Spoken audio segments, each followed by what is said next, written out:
United states లో legal గా ఉండి విద్యా ఉద్యోగాలు చేస్తున్న భారతీయులకు నూతన అధ్యక్షుడు ట్రంప్ నిర్ణయంతో ఎలాంటి ఇబ్బందులు ఉండబోవని అమెరికాలోని Massachusetts school committee member Krishnaprasad Sompalli అన్నారు. విద్యార్థులు సామాజిక మాధ్యమాల్లోని సమాచారంతో ఆందోళన చెందవద్దని తెలిపారు. అమెరికాకు వచ్చే వారంతా ముందుగా అక్కడి చట్టాల్ని కూలంకషంగా తెలుసుకోవాలని సూచించారు. అధ్యక్షుడిగా డొనాల్డ్ ట్రంప్ ఎన్నికైన తర్వాత భారతీయులు ఇబ్బంది పడుతున్నారన్న వాదన సరికాదంటున్న కృష్ణప్రసాద్ సొంపల్లితో ఈటీవీ ప్రత్యేక ముఖాముఖి.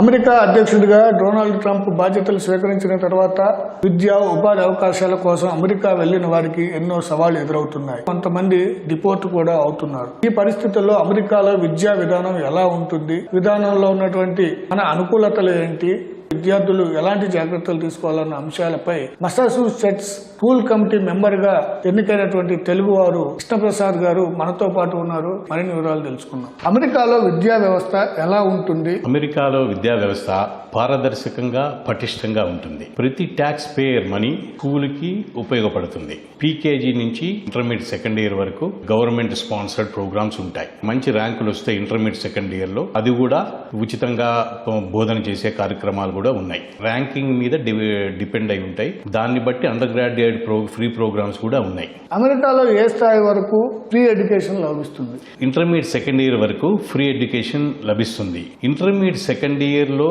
ర్యాంకింగ్ బట్టి మీకు అండర్ గ్రాడ్యుయేట్ ఫ్రీ ప్రోగ్రామ్స్ కూడా అవైలబుల్ ఉంటాయి. అందరికీ అవైలబుల్ ఉంటాయి. అయితే అక్కడ విద్యార్థులు మన ఇండియన్స్ ఎవరైనా అక్కడ ఫ్రీ ఎడ్యుకేషన్ పొందడానికి అవకాశం ఉందా? మన ఇండియన్స్ అక్కడ చిన్నప్పటి నుంచి బాగా చదువుకొని వాళ్ళకి ర్యాంకింగ్స్ వచ్చిన వాళ్ళందరికీ కూడా ఆ అవకాశం తప్పకుండా ఉంటుంది. అయితే ఇప్పుడు ట్రంప్ ప్రెసిడెంట్ గా ఎన్నికైన తర్వాత ఎన్ఆర్ఐస్ కి అక్కడ చాలా సమస్యలు ఎదురవుతున్నాయి అంటున్నారు.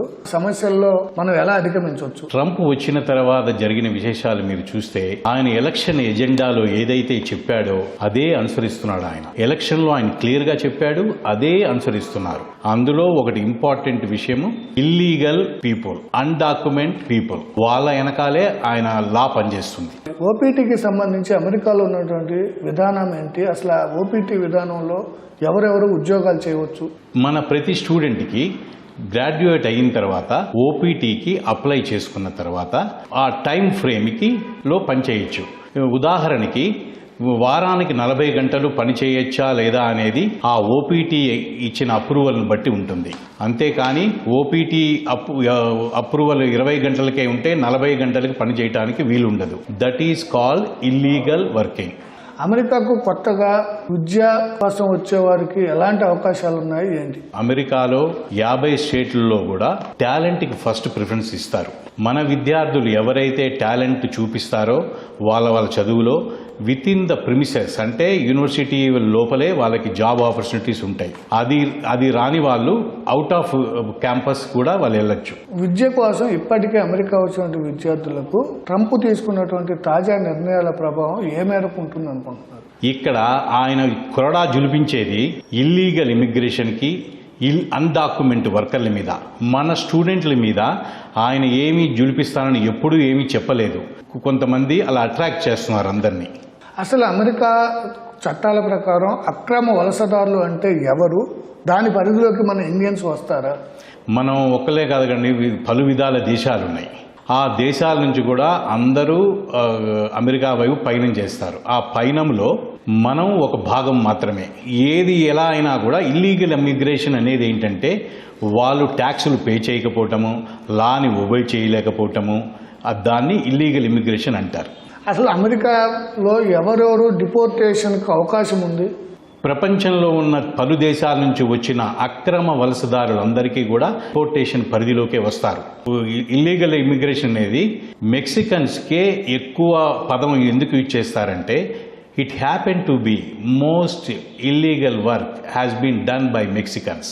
సరే, అమెరికాలో చదువు కోసం వచ్చే విద్యార్థులు అసలు ఎలాంటి జాగ్రత్తలు తీసుకోవాలి ఏంటి? మన స్టూడెంట్లు ఫస్ట్ వాళ్ళు చూసుకోవాల్సింది సెల్ఫ్ సేఫ్టీ చూసుకోవాలి. తర్వాత అమెరికాలో రూల్స్ రెగ్యులేషన్స్ ఎలా పాటించాలా అని చెప్పి ఒక అవగాహన ఉండాలి. లోకల్ అసోసియేషన్స్, లోకల్ ఫ్రెండ్స్, తమ చుట్టుపక్కల ఉన్న పరిధిలో ఉన్న ఫ్రెండ్స్ అందరినీ మొహమాటం లేకుండా అన్నీ అడగాలి. లాని ఎప్పుడు కూడా అతిక్రమించకూడదు. పబ్లిక్ ట్రాన్స్పోర్ట్ తక్కువగా ఉంటుంది, ప్రైవేట్ ట్రాన్స్పోర్ట్ ఎక్కువగా ఉంటుంది. సో దాని అర్థం ఏంటంటే మన కారులో ప్రయాణించినప్పుడు 5 మంది ప్యాసింజర్స్ కూర్చుంటే 5 మంది ప్యాసింజర్స్ బెల్ట్ కంపల్సరీగా పెట్టుకోవాలి. ఉదాహరణకి ఒక పాప రీసెంట్గా యాక్సిడెంట్ జరిగితే బెల్ట్ పెట్టుకోవడంలో మడత పడటం వలన లోకల్ పోలీసుకి 5 అవర్స్ పట్టింది అమ్మాయిని కారులోంచి బయటికి తీయటానికి.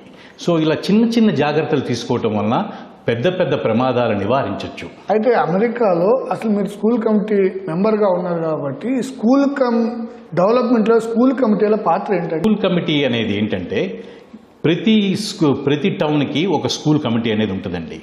అది ఎయిదర్ ఎలక్టెడ్ ఆర్ సెలెక్టెడ్ ఉంటుందన్నమాట. ఎవరైతే స్కూల్ కమిటీ మెంబర్స్ ఉంటారో వాళ్ళు స్కూల్కి సంబంధించిన లాస్, స్కూల్కి సంబంధించిన పాలసీలు, స్కూల్కి సంబంధించిన రూల్స్, స్కూల్కి సంబంధించిన ట్రాన్స్పోర్టేషను అంతా వాళ్ళ పరిధిలో ఉంటుందన్నమాట. ఇదంతా పారదర్శకంగా అందరి ముందు నిర్ణయాలు తీసుకోవాల్సి వస్తుందన్నమాట.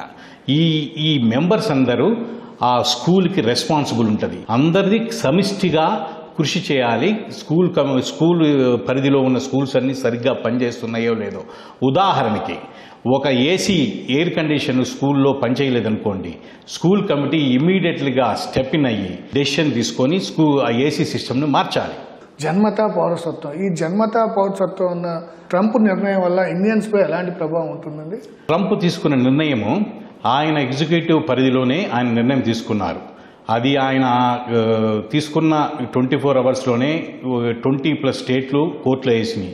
ఇవన్నీ ఇంప్లిమెంట్ చేయడానికి కోర్టు పరిధిలో ఉండే డెసిషన్ వచ్చిన తర్వాతే నిర్ణయం తీసుకోబడుతుందండి. నిర్ణయం తీసుకున్న తర్వాత కూడా అది మళ్ళీ కాంగ్రెస్లో పాస్ అవ్వాలి. అప్పుడే అది ఫైనల్గా లాగా మారుతుంది. అమెరికాలో ఎలాంటి విద్యను అభ్యసిస్తే మన వారికి ఉద్యోగ అవకాశాలు ఎక్కువగా వచ్చే అవకాశం ఉంది? మన వారు ఎక్కువ మంది కంప్యూటర్ సైన్స్ మీద ఫోకస్ పెట్టారండి. అదే పరిధిలో మన వాళ్ళు కంప్యూటర్ సైన్స్ మీద ఫోకస్ పెడితే అందులో రాబోయే తరం ఎలా ఉందంటే 10 మంది చేసే పనిని 5 మంది చేయాల్సి వచ్చే పరిస్థితి ఉంది. దాన్ని ఆర్టిఫిషియల్ ఇంటెలిజెన్స్ టేక్ ఓవర్ అంటున్నారు.